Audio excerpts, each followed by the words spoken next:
Okay, so welcome to chapter 3, Overcoming Your Body. In chapter 2 was Overcoming Your Environment, and now we're going to overcome our bodies.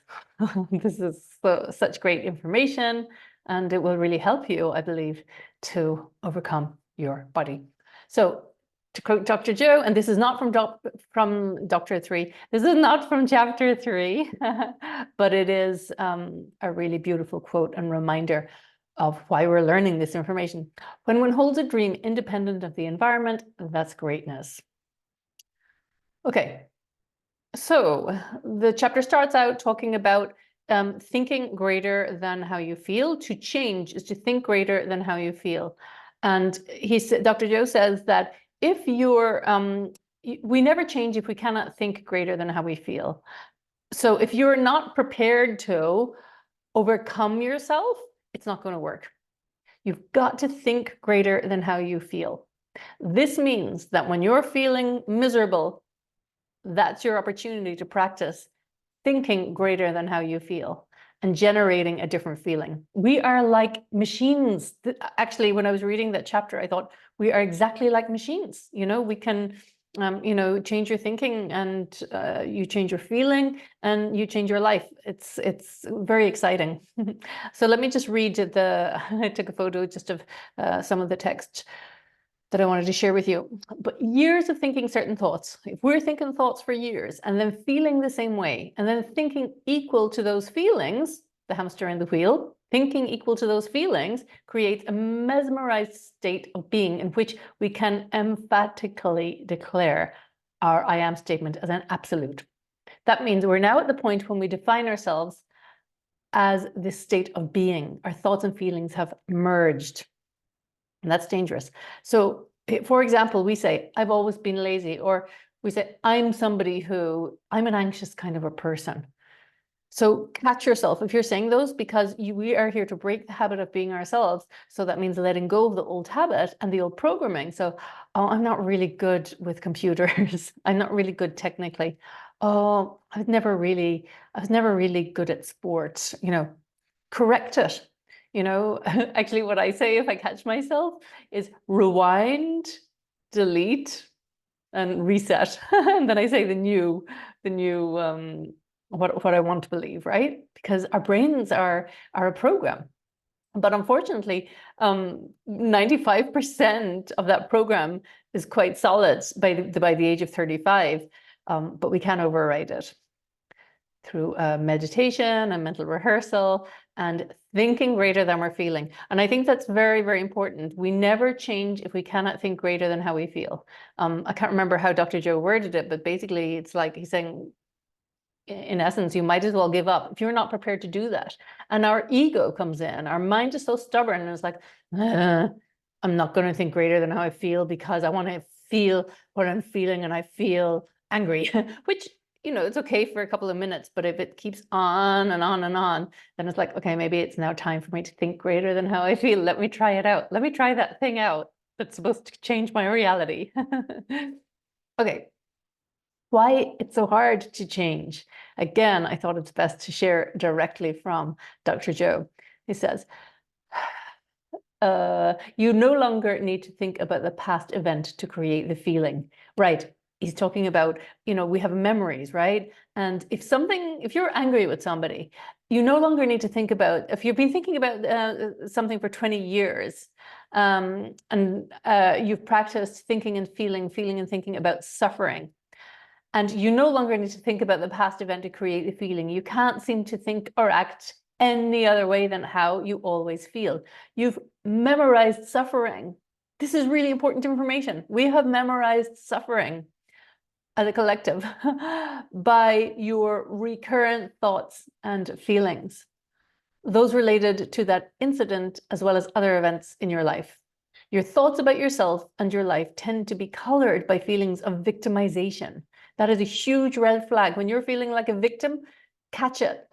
Okay, how can I transform this? The easiest way that I transform these is just thanking life, thanking God, thanking the universe for the opportunity for me to practice letting go, practicing forgiveness, practicing sending love to that person, if it's a person, for example, or if it's a situation, trusting it, and just noticing your energy shift, because you want to overcome the negative energy. Your thoughts about yourself and your life tend to be colored by feelings of victimization and self-pity. Repeating the same thoughts and feelings you've carried for more than 20 years has conditioned your... Hang on a second, I need to put my glasses on. Repeating the same thoughts and feelings you've courted. Courted? Is that a word? You've courted, yeah, kind of, for more than 20 years has conditioned your body to remember the feeling of suffering without much conscious thought. This seems so natural and normal now. It's who you are. And anytime you try to change anything about yourself, it's like the road turns back on you. You're right back to your old self. This is gold, guys, if you really think about it and recognize that you're running these programs subconsciously, and awareness, staying conscious, is what's necessary to catch them. Plus meditation. The body remembers better than the mind. 95% of who you are is programmed into your subconscious memory by the time you're 35 years old. And this is a good example of where that shows up in life. I mean, it shows up in many areas, but an easy one is, and this exactly happened to me yesterday. It's, have you ever forgot your password, a PIN number, or combination lock, and then your body remembered it?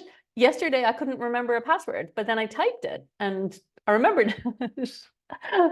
So it's yeah, it's programmed, right? And it's when we've done it enough times, we don't need to hold it in our memory because our body remembers.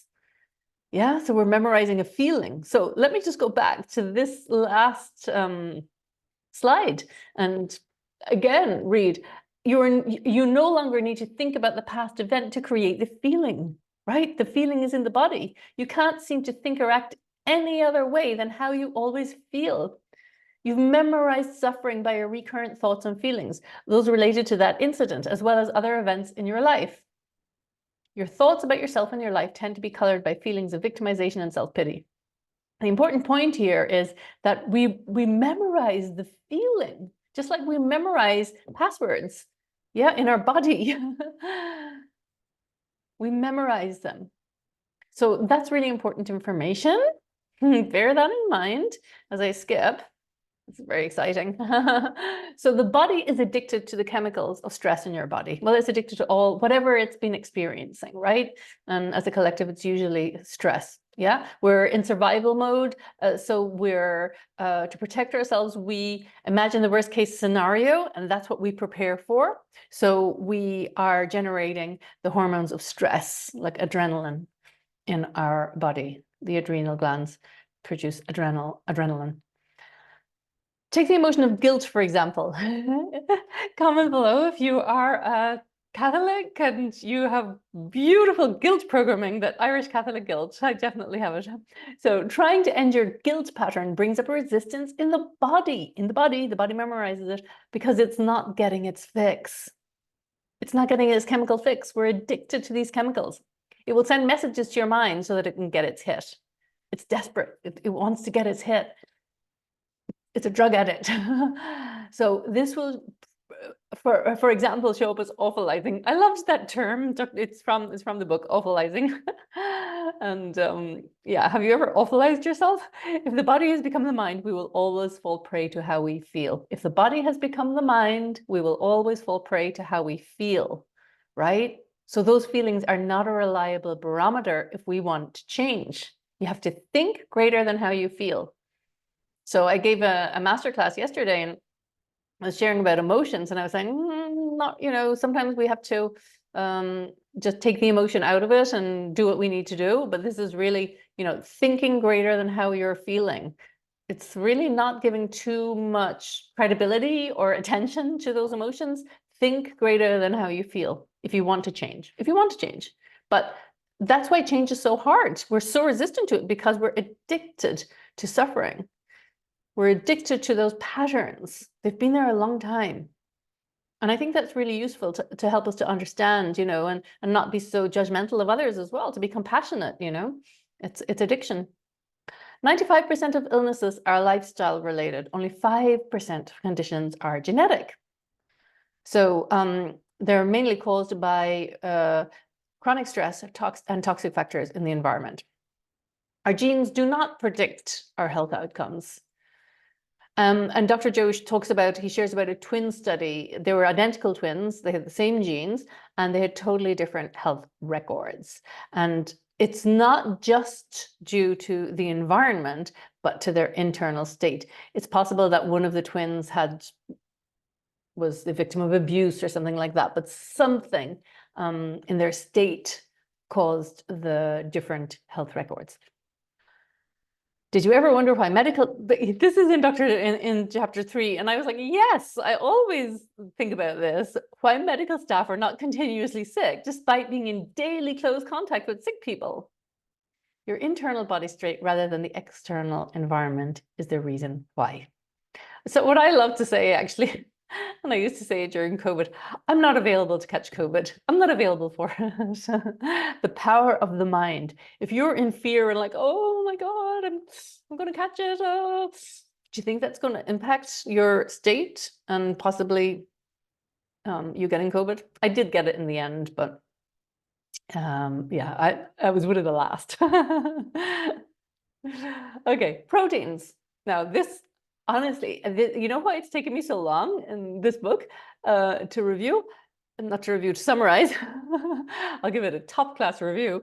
But because science is not my strong point at all. And so I really had to, search on cells and genes. I did some extra searching, to really understand it a bit more. And it fascinates me now. But in school, I really, really was not a fan of science. Anyway, so the body is a protein producing factory. It produces muscle cells that make actin and myosin. The skin cells make collagen and elastin, and our stomach cells make enzymes. So we express particular genes by particular cells making particular proteins. Genes make and you hear Dr. Joe talking about upregulating genes and downregulating genes. And he actually says in the book that that's not, or he says, he refers to genes turning on and off. And he said they don't literally turn on and off, but it's like the easiest way to explain it and understand it. But I'll share a bit about that, I think, in the next slide. So genes make proteins that modify the body to adapt to its environment. This can be seen in animals that migrate to colder climates and they develop more fur, or even in humans, right? How we've evolved according to, adapting to the environment, always adapting to the environment. Actually, I saw something scary, this image on, I don't know, it was Google Images or something, and it was of what humans are going to look like in another 100 years. And it was like that. Because we're always like hunched over. Oh yeah, no, and like kids, always looking at their phone. So we're going to be more hunched over. Isn't that scary? I hope it's not true. But it's adapting to our environment, right? The study of epigenetics focuses on how the environment controls gene activity. We have free will to activate our own gene activity and modify our genetic destiny. That is the great news. Okay. There was a diabetes study that's mentioned in chapter 3 in Japan, and yeah, of course, these are all referenced. It didn't say, but it has there's a reference. You can check the study out if you're interested. So there's 2 groups, and they tested their blood sugar levels, and then gave them a delicious meal, and then they tested their blood sugar level. No, wait, they gave them a delicious meal, but before the meal, sorry. One group watched a comedy for an hour and laughed a lot. The other group watched a boring lecture. So, right, what it's like to watch a boring lecture. You're like, get me out of here, right? But the other group just it was joy, right? They were, their genes were expressing joy. And then they all ate their food, and then they tested the blood sugar levels again. The blood sugar values in group 2 rose on average half the amount of those in group 1. So it was 123 milligrams in group 1 and half of that on average in group 2. And basically it proves that the gene expressions were altered just by laughing. And actually it says that, first of all, the scientists thought it was to do with the abdominal muscles or the diaphragm from laughing, but then they recognized, because it was 23 different gene expressions, they checked the gene expressions, and it was their mood that that altered. That was the reason that it was influencing their blood sugars not rising as high. So comedy, guys, laughter. And then dramatic gene expression changes. This, people literally can go gray overnight, and when they have extremely stressful conditions. So the strong emotional reaction altered body chemistry. So the gene expression for gray hair turned on, I left out the word on, turned on, and the one for normal color hair turned off in a matter of hours. So that's like the upregulation and downregulation of genes, or genes turning on and off, right? And that does happen, that people go gray overnight. They signaled new genes in new ways emotionally, and thus chemically, right? Because our emotions, every thought is produces chemicals. So by emotionally and thus chemically altering their internal environment. So these are just examples to remind you of the power of the mind, the power of,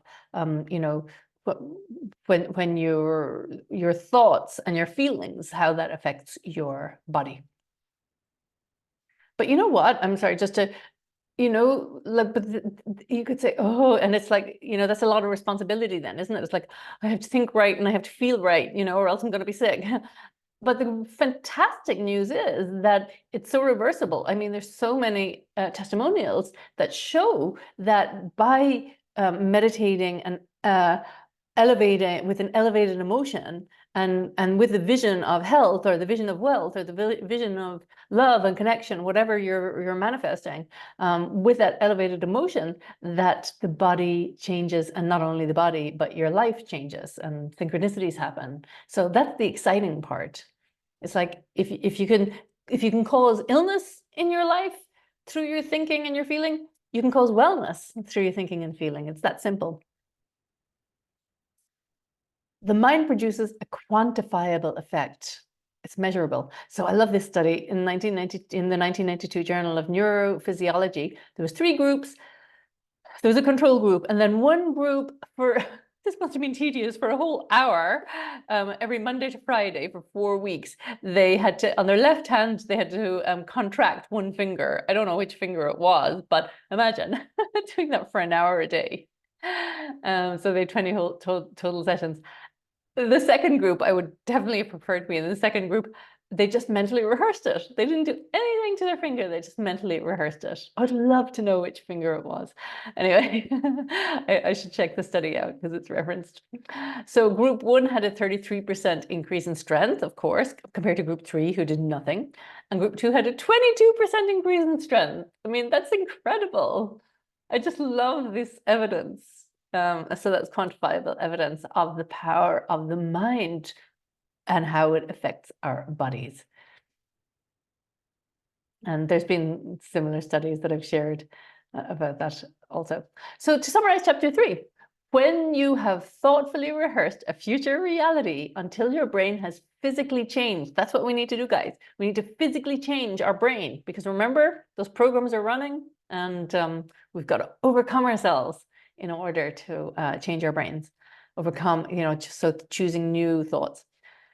So when you've thoughtfully rehearsed a future reality until your brain has physically changed to look like it has the experience, and you have emotionally embraced a new intention so many times that your body is altered to reflect that it has had the experience, hang on, because this is the moment the event finds you, and it will arrive in a way that you least expect it, which leaves no doubt that it came from your relationship to a greater consciousness, so that it inspires you to do it again and again.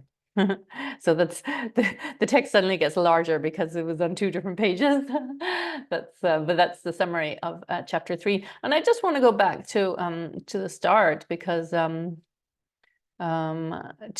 remind you about this. I think this is also the main takeaway from chapter 3. We can never change if we cannot think greater than how we feel, and that means overcoming ourselves. So think about think about the results you have in your life, and then get curious about, okay, if these are the results that are showing up in my life, what are the thoughts that are causing those results, and what are the feelings, right? Because they've probably been there quite a long time and they're programmed, and you want to overwrite that program, and how you do it is overcoming yourself. So it's not only just thinking, but it's also your feeling. And the most powerful way to change that is go through Dr. Joe's meditations. I'm sure there's other meditations that do it also, but you know, his ones get such great results. Why not use his? So that's why I'm meditating every morning for 52 minutes during the week. I do the Blessing of the Energy Centers every morning. The one that I do is a purchased one, and it's Bowtech 3.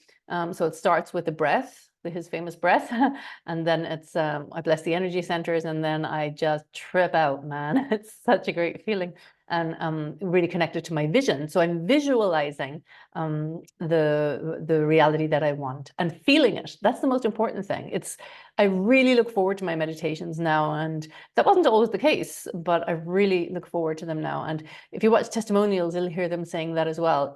It's a practice and it's a daily consistency. So I'm excited for the 30-day meditation study, because you're going to practice every single day Dr. Joe's meditations, and it will change your life if you really commit to it and commit to understanding it, and you believe in it. And I don't understand anybody who can't believe in it, because evidence speaks loudest, and there's lots of evidence there. So there you go. That's chapter 3. I'll be back soon with chapter 4, which is, I think it's called Overcoming Time, if I'm not wrong. Yeah, Overcoming Time. I love that. I love collapsing time. So I'm going to geek out on that chapter too. Okay, hope this served you. Comment below with your takeaways, and see you soon.